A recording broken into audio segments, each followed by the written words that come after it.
keby náhodou pán Vernej šiel vokol nás. Možno by sa ma opýtal, ktorý slovenský spevák prešiel za 80 dní okolo sveta. Ja by som mu povedal, kto iný ako spevák, ktorý už spieval v Sovietskom zväze, v Japonsku, v Poľsku, Maďarsku, v Bulharsku, v Jugoslávii, Nemeckej spolkovej republike, kto iný ako Karol Duchoň.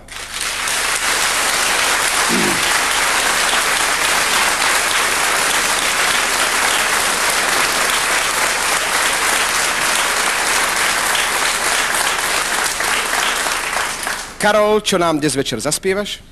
Tak dnes večer by som vám chcel zaspievať jednu novinku, ktorá má názov Hraj, hraj. A ako druhú pesničku by som vám zaspieval pesničku v Slovenských dolinách.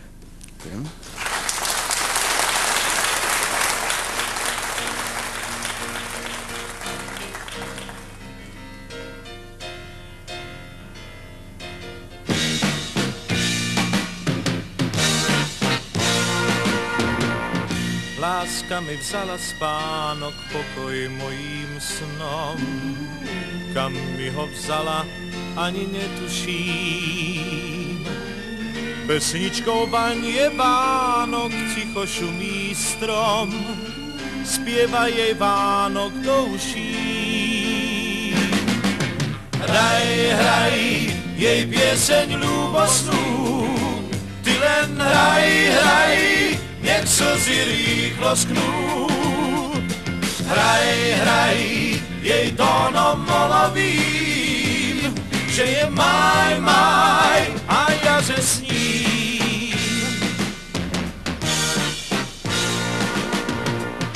Stretnúť tak trubadúra s nežnou gitarou, ach, tak sa teraz niekde stretnúť s ním.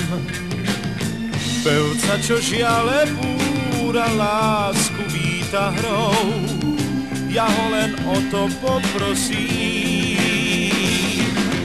Hraj, hraj, jej pieseň ľúbosnú, ty len hraj, hraj, nech slzy rýchlo sknú.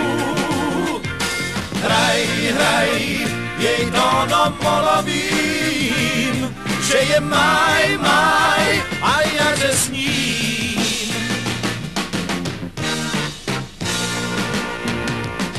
Pod oknom tvojím stojím ako nočný vták, len mesiac z neba na mňa pozerá. Husličkám cigánovým privinie sa slák, na strunách tvoju pieseň hrá. Hraj, hraj, jej pieseň ľúbosnú, ty len hraj, hraj, nech slzy rýchlo sknú.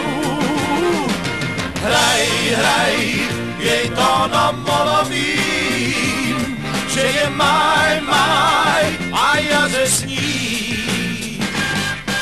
Hraj,